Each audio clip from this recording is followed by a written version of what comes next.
भारतीय वायुसेना की ताकत बढ़ाने वाले 5 रफाल फाइटर जेट आज अंबाला एयरफोर्स स्टेशन पर लैंड हुए। अंबाला में रफाल को वाटर कैनन सैल्यूट भी किया गया। फ्रांस से इन लड़ाकू विमानों को लाने वाले वायुसेना के 7 पायलट्स का स्वागत वायुसेना प्रमुख air chief marshal RKS Bhadauria ने किया। फ्रांस से भारत आए 5 रफाल मंगलवार रात UAE में रुके थे। अल दफरा एयरबेस से उड़ान भरने के बाद रफाल के पायलट्स ने INS कोलकाता को संपर्क किया, जिसके बाद दोनों में बातचीत हुई। Aero leader Delta 63, may you touch the sky with glory. Happy landings. Delta 63, Aero leader, wish you fair winds. Happy hunting over and out. भारतीय वायु सीमा में दाखिल होते ही 2 Sukhoi 30 MKI fighter jet Rafale jets के साथ उड़कर आए। प्रधानमंत्री नरेंद्र मोदी ने फ्रांस से आए लड़ाकू विमान रफाल का स्वागत श्रीमद् भगवत गीता के श्लोक से किया। प्रधानमंत्री ने संस्कृत में किए गए ट्वीट में लिखा, राष्ट्र रक्षा के समान कोई पुण्य नहीं, राष्ट्र रक्षा के समान कोई व्रत नहीं, राष्ट्र रक्षा के समान कोई यज्ञ नहीं। ट्वीट के आखिरी में प्रधानमंत्री ने लिखा, नभः स्पर्शम दीप्तम। ये वायुसेना का आदर्श वाक्य है जो गीता के 11वें अध्याय से लिया गया है। रक्षा मंत्री राजनाथ सिंह ने कहा, भारत में रफाल विमानों का पहुंचना हमारे सैन्य इतिहास में नए युग की शुरुआत है। रक्षा मंत्री ने कहा, पीएम ने इन विमानों को हासिल करने का सही फैसला लिया और इस साहसिक फैसले के लिए वो प्रधानमंत्री का धन्यवाद करते हैं। गृह मंत्री अमित शाह ने भी ट्वीट में लिखा, रफाल विमानों को वायुसेना में शामिल करना प्रधानमंत्री के शक्तिशाली और सुरक्षित राष्ट्र बनाने के संकल्प को दिखाता है। इसके लिए मैं माननीय प्रधानमंत्री को धन्यवाद देता हूँ। वायनाड से कांग्रेस सांसद राहुल गांधी ने रफाल विमानों के भारत आने पर वायुसेना को बधाई दी है और मोदी सरकार से 3 सवाल पूछे हैं। राहुल ने पूछा है, हर विमान की लागत 526 करोड़ की जगह 1670 करोड़ क्यों है? 126 की जगह 36 विमान ही क्यों खरीदे गए? और HAL की जगह दिवालिया अनिल अंबानी को 30,000 करोड़ का ठेका क्यों दिया गया? भारत के लोगों को जानने का हक है कि कितने कीमत पर हवाई है। पहले की सरकार जो कीमत तय की थी उसके मुकाबले वो कम है, ज्यादा है, लोगों को जानने का अधिकार है। कांग्रेस ने रफाल विमानों के भारत आने का श्रेय भी लिया है। कांग्रेस ने कहा, 2012 में कांग्रेस की मेहनत रंग लाई और रफाल को चुनने का फल मिला।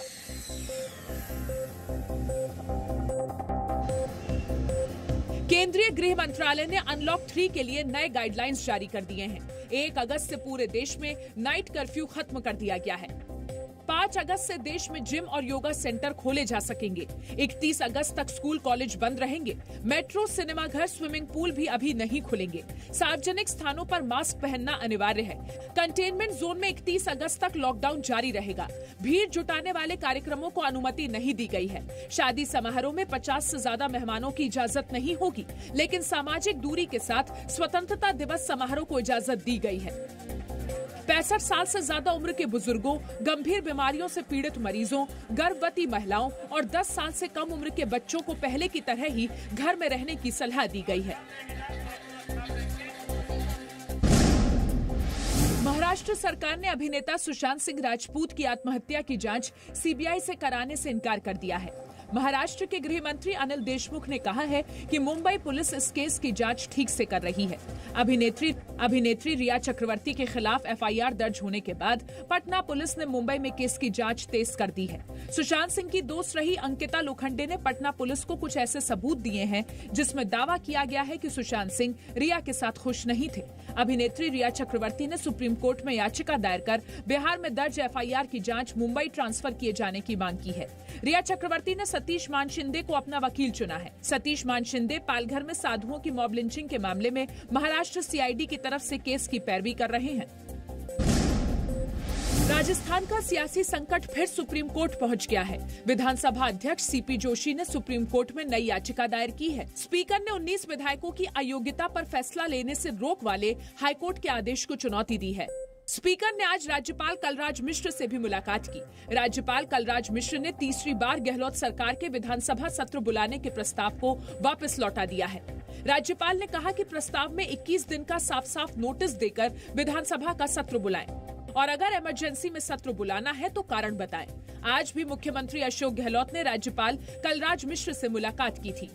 राज्यपाल साहब हमारे परिवार के मुखिया हैं। आज मुख्यमंत्री अशोक गहलोत जी खुद भी उनसे मिलकर आए थे और हमें पूरा विश्वास है कि राज्यपाल महोदय अब जो प्रस्ताव जा रहा है उस प्रस्ताव के अनुसार जल्दी ही विधानसभा सत्र की डेट घोषित करेंगे और वो विधानसभा सत्र जल्दी से जल्दी हो सकेगा, आप ये मान कर।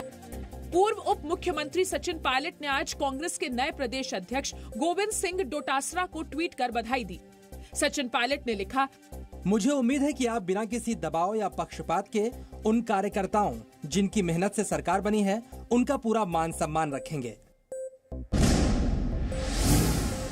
केंद्रीय कैबिनेट ने नई शिक्षा नीति को मंजूरी दे दी है।